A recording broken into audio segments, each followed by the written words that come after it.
Chapter 9. The first thing that Atkins noticed was the noise. The second was how clean and clear the air was. He walked along the embankment in something of a daze. It was the world he knew, and yet it was not. The trees had grown tall and strong. The buildings he recognised in the distance, like the Palace of Westminster, were gleaming clean as if encased in limestone. Only Cleopatra's Needle and its attendant sphinxes stood unchanged from the last time he had walked this route. They walked by the front of the Savoy, which the doctor remarked was now the back, and they passed the warehouse which in 1896 had been the Necropolis Funeral Company. Atkins watched in amazement as boats sped past on the river, and gaped openly as horseless carriages noisily crossed the bridges over the Thames.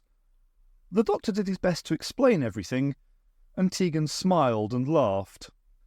When they reached Kenilworth House, the feeling of upheaval remained. He had hoped that the familiar architecture, set apart from the rest of the disjoint city, would offer a still point of continuity in the turned world. It did not. They made their way round to the busy road at the front of the house, and found the driveway gates open. The jackals watched them with stony eyes, their upright ears chipped and their claws blunted by the elements. The wall bulged outwards where a tree was growing into it.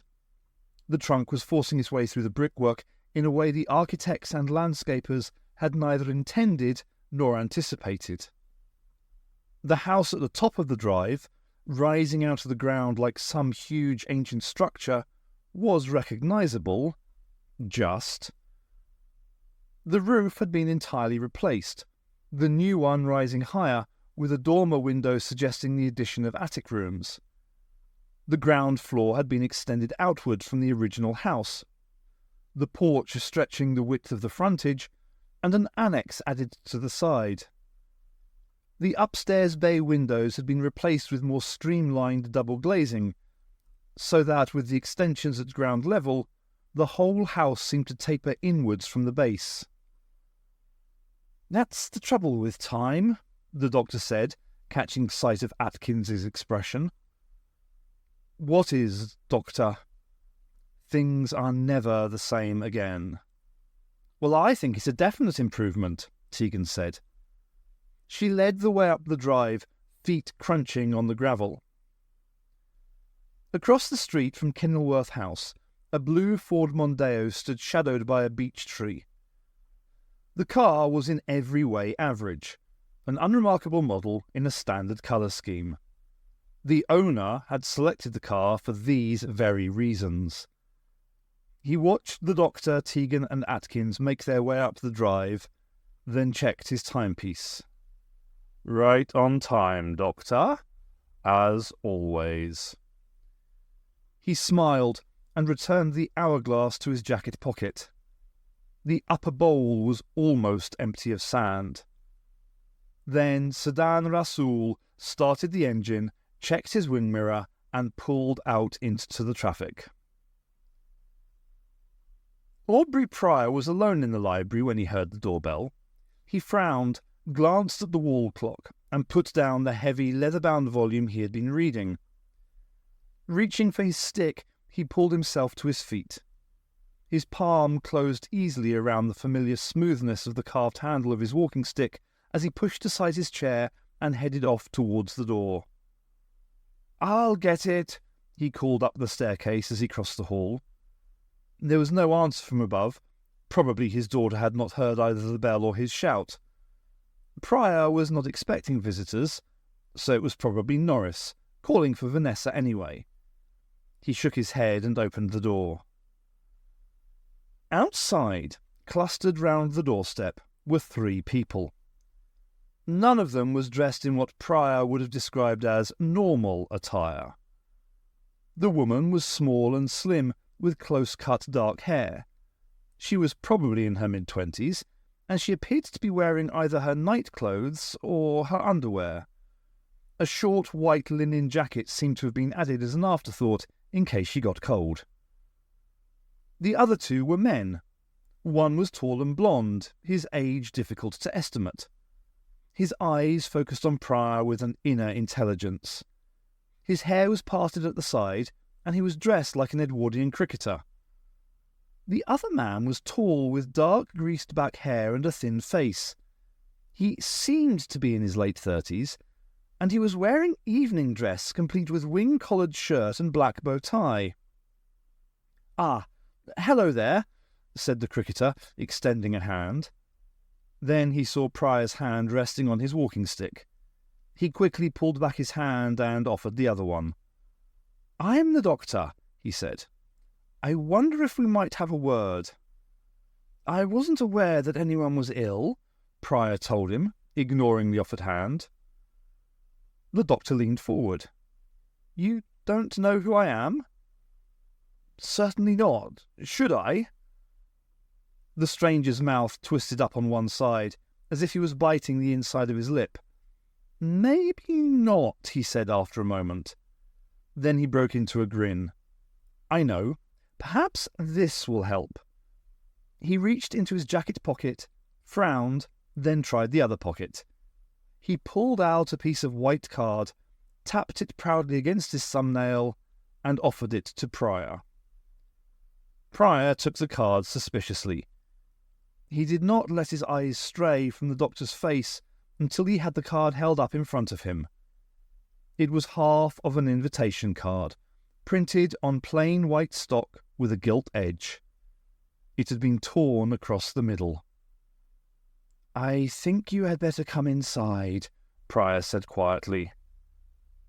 "I'm terribly sorry," the doctor said as they were shown into the library, "but I'm afraid we don't know your name." "Prior," the man said. "Aubrey Prior."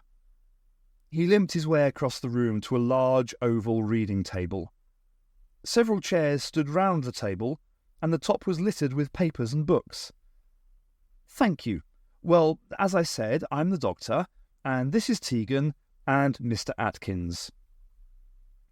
Prior waved them to the chairs round the table. "Please bear with me a moment, Doctor." Prior was counting along the books in one of the shelves.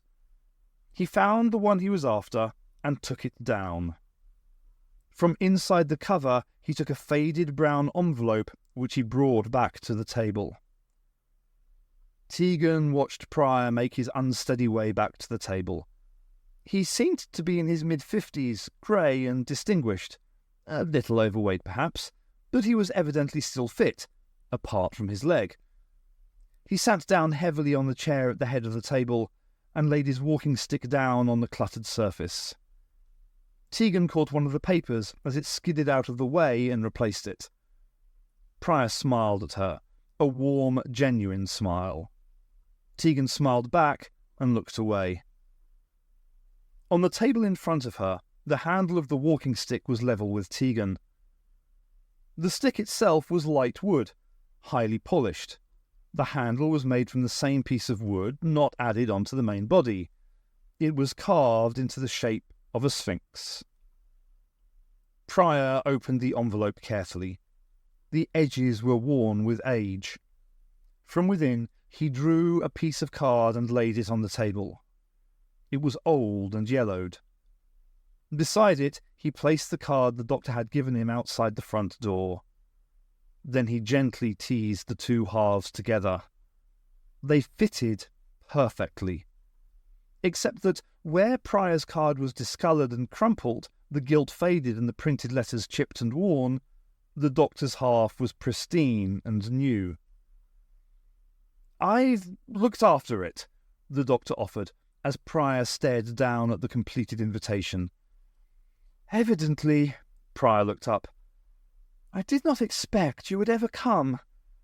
I didn't know what to think." He shrugged and picked up the two halves of card, holding them together and comparing them. "Is she here?" Tegan leaned across the table, eager to find out where Nyssa was. "The mummy? Oh, yes, she's here." Prior lifted his stick from the table, gripping the Sphinx as he pushed himself to his feet. "Sir?" Atkins spoke quietly to Prior as he passed him. "Yes, Mr. Atkins?" May I ask a question? Of course. I think there may be several questions. I used to know this house extremely well many years ago. It has changed. Prior nodded slowly. It must have been many years ago. I've been here for nearly 28 years, and it was my uncle's before that. It's been in the family since it was built by Lord Kenilworth in the last century. Atkins waited patiently, hands behind his back. There was a fire several years back, Prior explained. The house was gutted and needed extensive rebuilding. All finished now, I'm pleased to say. A fire? The doctor was quickly at Prior's side. What about the mummy? Oh, don't worry. The basement was unaffected. Prior nodded again and looked around his three visitors. Come on, I'll show you. Who is it, Father? They were crossing the hall when the girl called down to Prior. She paused on the half landing, looking over the banisters. Her long dark hair fell forward so that her face was shadowed. She swept it back with a hand to reveal the immaculate features of her face, classical and slightly aquiline. Her green eyes were large and wide, the pupils slightly oval like a cat's.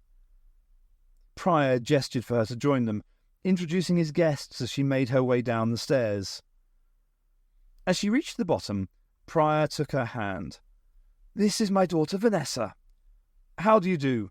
The doctor dusted his hand on his lapel and offered it. Are you more Egyptian people?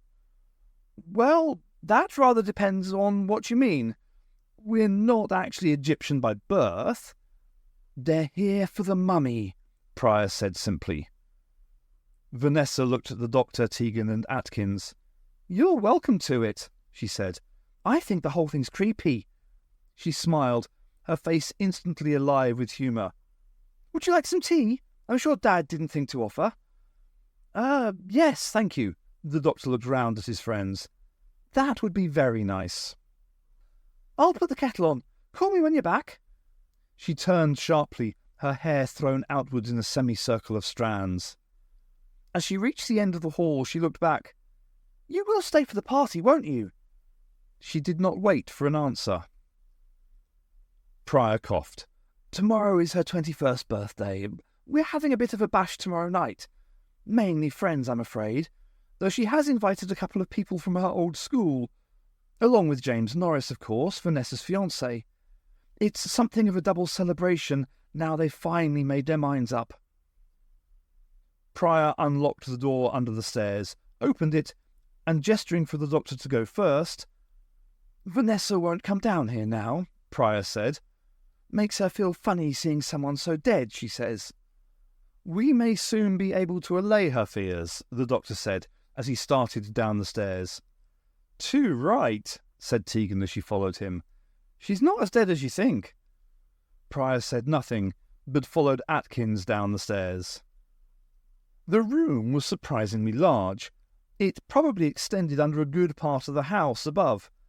The floor was flagged with stone, and the walls were covered with heavy velvet curtains. Angled spotlights set into the ceiling made the room seem stark and bare, despite the various low tables and shelves around it. On each stood several relics, so that the whole place looked like a small museum. I've moved things round a bit, Prior said. After the fire we put a proper staircase in when we restructured the house. Easier than the old trapdoor that used to be there. I use this as a sort of relic room now for my collection. At the far end of the room, on a raised dais, stood the sarcophagus.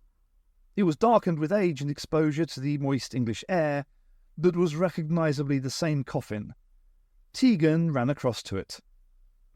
Are these genuine? The doctor asked, pausing by a display case. It contained an alabaster goblet, hieroglyphics on the rim picked out in blue pigment. The light inside the case shone through the cup, making it seem to glow. Two handles projected from opposite sides, shaped like lotus flowers growing up and out from the base of the goblet. Beside it lay a dagger together with its embossed gold sheath. The blade was silver, the handle and intricate lacing of cloisonne. Prior joined the doctor. Magnificent, aren't they? And yes, they are genuine. The Lotus wishing cup and Queen Ahotep's dagger. Why is it called a wishing cup? Asked Atkins. I imagine because of the inscription. The doctor indicated the coloured rim. The hieroglyphs probably wish for long life and happiness, or some such thing. Prior nodded. May the car live, and mayest thou spend millions of years, thou who lovest Thebes, sitting with thy face to the north wind, thy two eyes beholding happiness, he quoted. Or so Tobias St. John translated it. The doctor nodded. Not at all bad, actually. Doctor, called Tegan impatiently from the coffin. All right, Tegan, all right. She's waited for a long time. A couple more minutes won't make much difference. They will to me. The doctor ignored her and examined the relics again. You obviously know and love the subject, he told Prior. That's your fault. Oh? Oh, yes. Well, indirectly. I knew nothing about Egypt, even where it was, until my uncle showed me the mummy soon before he died. It fascinated me. When he passed away, I could afford to devote more time to the hobby. Now it's an obsession, he smiled. Or so Vanessa tells me. She has little interest in the past. The future holds everything for the young, like your impatient friend here. They made their way slowly to the sarcophagus, where Tegan was almost hopping with anticipation. What does your wife think to it all? She asked Prior, as the doctor leaned over the coffin and started examining the bandaged body within. My wife is dead. I'm sorry. Tegan looked away. You weren't to know. It was a long time ago. She died giving birth to Vanessa. The doctor straightened up. Well, everything seems to be going swimmingly, he said with a smile. In a few days, she'll be back to normal. A few days? Tegan. The doctor raised a finger to stop her outburst. Prior looked into the sarcophagus. Where the doctor had pulled at the bandages, there was an exposed area through which the bare flesh of an arm was showing. I realise that I have inherited an obligation of some sort to you people, he said quietly. But I do think, Doctor, that you owe me some sort of explanation. They were in the drawing room. The layout and decor had changed surprisingly little over the last 100 years, although a large organ stood incongruously in one corner of the room. My late wife used to play, Prior had commented, when Tegan asked him pointedly why he possessed such a baroque piece of equipment. The doctor gave a brief and simplified explanation of events over tea. He glossed over the problems of timing and dates, suggesting but never actually stating that he and his friends were under a similar obligation to some unspecified ancestor to be there when Nyssa awoke. Explaining how she came to be sleeping inside the wrappings of an Egyptian mummy was rather less simple. I am aware of the notion of suspended animation, Prior said huffily at one point as the doctor tried to explain. I did some reading up on cryogenics a long time back, in a previous career. So while I don't understand what's happened, I can begin to believe it. It all sounds complete nonsense to me, Vanessa said, offering round a plate of shortbread. But I failed science. Snap, said Tegan. You mean the nonsense or the science? Tegan laughed. Both. But you get used to believing nonsense when you're with the doctor. Atkins leaned forward. I have found, Mr. Prior, that even though I understand little of what the doctor says or does, or what happens around him, he is able to make perfect sense of it all. Prior drained his cup.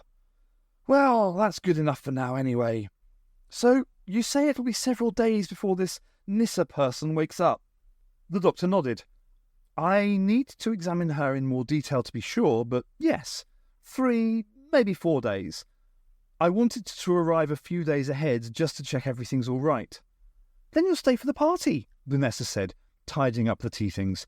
We insist, don't we, Dad? We've plenty of room, and you'll be right here to look after the lady downstairs." "Thank you," the doctor said. "That would be ideal." Tegan was in a better mood after dinner. She had been rather down for most of the afternoon, disappointed that they still had to wait several days before they would know for certain that Nyssa was all right. But as dinner progressed, she became philosophical. The doctor was right after all. A few more days after waiting so long was nothing really. And Prior and his daughter seemed so pleasant and hospitable that she was actually beginning to welcome the opportunity for a short holiday. The Priors seemed to live alone in the huge house, though Vanessa mentioned that someone came in to clean twice a week, and they had a part-time gardener for the grounds. "No cook, though," Tegan said, and they all laughed. Vanessa had rung for an Indian takeaway, which, contrary to its description, had been delivered. Tegan loved Indian food, and the doctor expressed his appreciation as well. Adkins confessed that he had never been to India or tried their cuisine, but he tucked in with as much enthusiasm as he ever showed, and before long was wiping his glistening brow with a crisp white handkerchief. After dinner, the doctor had suggested they get a good night's sleep. They had had a long day, and tomorrow promised to be a late night with Vanessa's birthday party in the evening. Vanessa had already sorted out rooms for them all, expressing no apparent surprise at their lack of luggage, and offering to lend Tegan whatever she needed. Prior and his daughter bade their guests good night, and left them to find their own way upstairs. Now, Tegan, Atkins and the doctor were sitting in the large room allocated to the doctor. He had asked them if they could spare a minute for a quick conference before turning in, and already Tegan was beginning to worry that her last few days of quiet might not be as relaxing as she had hoped. "I've been working on deciphering the hieroglyphics from the secret room behind Nissa's tomb over the last few days," the doctor explained, "and I've made a fair bit of progress, though there's still a lot to work through." "Good news?" asked Tegan. "No," said the doctor. "Not really." Tegan and Atkins exchanged glances. "Terrific," said Tegan. "I think you had better divulge whatever information you deem of significance, Doctor," Atkins told him. "Yes," said the doctor. "Right." He coughed, stood up, walked round the room, then sat down again. "The second mummy, the one you found in the hidden chamber, Tegan, is Nephthys. Or at least, given it seemed human and Nephthys was an Osiran, it represents Nephthys, whatever that means." "Is he making sense to you?" Tegan asked Atkins. "Not at all. I was not even aware that there was a second room or mummy." The doctor ignored them and continued. "The inscriptions tell the story of Nephthys and how she secretly helped her husband Seth, also known as Sutek, to kill Osiris. His son, Horus, imprisoned Sutek forever beneath a great pyramid. The inscriptions say that he also imprisoned Nephthys, although they're a bit vague on where and how." "That is hardly a revelation, Doctor," Atkins said.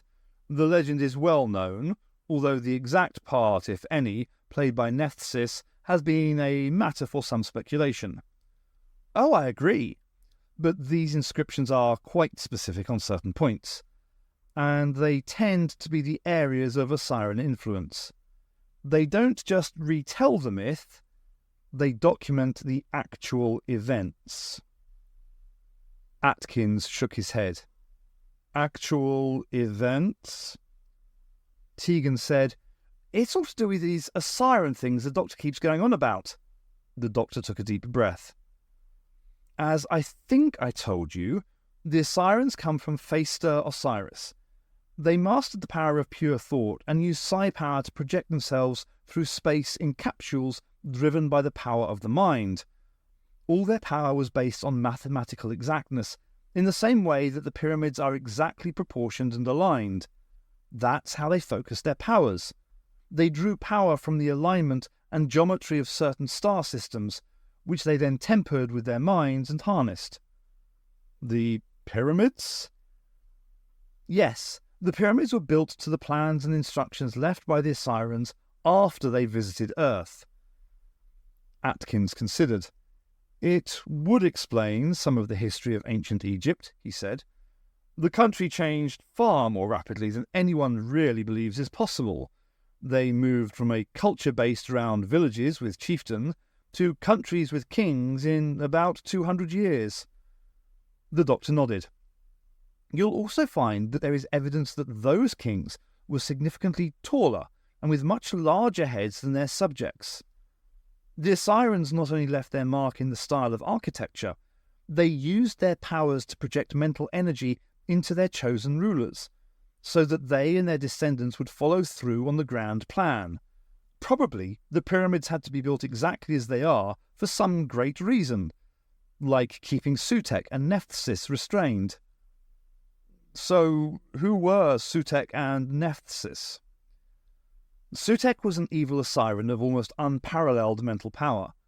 The weight of it drove him mad, and he sought to destroy all life that was not his equal. He destroyed planet after planet and left a trail of havoc and devastation across half the cosmos before his brother Osiris caught up with him. Then, so far as I can tell, he and Nephthys killed Osiris, destroyed their planet, and fled to Earth. Egypt? Exactly. Horus and his fellow surviving Assyrians cornered Sutekh and Nephthys in ancient Egypt. They overpowered them and imprisoned them. So that's all right, Tegan said. Isn't it? Well, no, actually it isn't. You have to understand the Assyrian mentality. They were a cunning lot, devious and enigmatic just for the sheer fun of it. They wouldn't execute Sutekh or Nephthys, as that would mean stooping to their level. But they didn't think just locking them up was good enough either. So they left the means for their escape just out of reach. Sutekh knew that in the next chamber to where he was kept paralysed was all the equipment he would need to build a pyramid-powered missile to destroy the power source that kept him captive. And he knew that there was an infinitesimally small chance that he would ever get to activate the Assyrian service robots that would build and operate the missile. Robots? Asked Tegan. She was beginning to feel apprehensive. The doctor nodded. Yes, wrapped in protective bandages impregnated with chemicals to protect them from corrosion and decay. So, the creatures that attacked the camp, Atkins began, were service robots working for Nephthys. Yes. Tegan considered. So, you say you know what happened to Sutekh, but where is Nephthys actually imprisoned, and what was her infinitesimally small chance of escape? The doctor looked her in the eyes. I haven't a clue, he said, but I have a horrible suspicion that what we are doing may be exactly what she needs and intends. The Assyrians live for a terrifically long time, so Nephthys can afford to be patient. To her, 1,000 years is like an inconvenient wait for the next train. That's how she managed to take Nyssa back in time. How do you mean? Assyrians can somehow absorb the time spillage. The time expended has to go somewhere. Whether you travel backwards or forwards, there's an equal amount of time that has to be accounted for, a bit like conservation of energy. Nephthys can absorb that temporal differential into herself and just get older by the same amount as the journey through time. They were silent for a while. Eventually, Tegan said, You're really worried about this, aren't you, Doctor? He nodded. Remember I said the figure of exactly 100 years just popped into my head? Tegan nodded, then realised the implication. Mental powers. Exactly, said the doctor. His face was set. And it's too late now to reverse the process. In a few days, Nyssa will wake up. And when she does? Asked Atkins. I'm not really sure. But I have a feeling that when Nyssa is revived, Nephthys will also live again. Sotheby's Auction House, 1978. Lot number 58, a bracelet of early dynastic origin with a scarab beetle motif as described in the catalogue. Sir John Mapleton flicked through to the right page and briefly skimmed the description. He remembered the piece, unremarkable to look at, but it had a certain charm. He had stood for several minutes at the preview staring at it. The workmanship was really quite good. Probably worth a shout. The auctioneer seemed surprised at the interest, his eyebrows raising higher with each bid. Mapleton mentally set himself an upper limit and continued his bidding by habit as much as discretion. When he approached his limit, he would assess the other contenders and decide on a strategy, whether to bid them up or try to slow the rise. So sad that poor old Arthur Evans had come to the point where he had to sell off even his most precious collection. But it really was an excellent piece. With a start, Mapleton realised he had just bid over his limit. He really should pay attention. But he was trying to remember, wasn't the bracelet the one that Evans said some relative had brought back himself from Egypt? He raised his hand and the price while he thought about it. He ended up bidding far more than the bracelet was really worth. But what was the point if you couldn't indulge yourself now and again? And it would keep Evans happy to know it had gone to a good home. "An excellent purchase, Sir John," a voice said quietly as he left the hall. "I know you will look after it well." He swung round. "Thank you?" He was not sure he knew the man. Surely he would remember someone so striking. The man was completely bald, not tall, but built like a wrestler. His accent and bronzed skin suggested he could be Egyptian. A faint tracery of lines, possibly scars, ran across the surface of his face, so that it looked cracked, like an old oil painting, and he was smiling in a way that set Sir John's teeth on edge.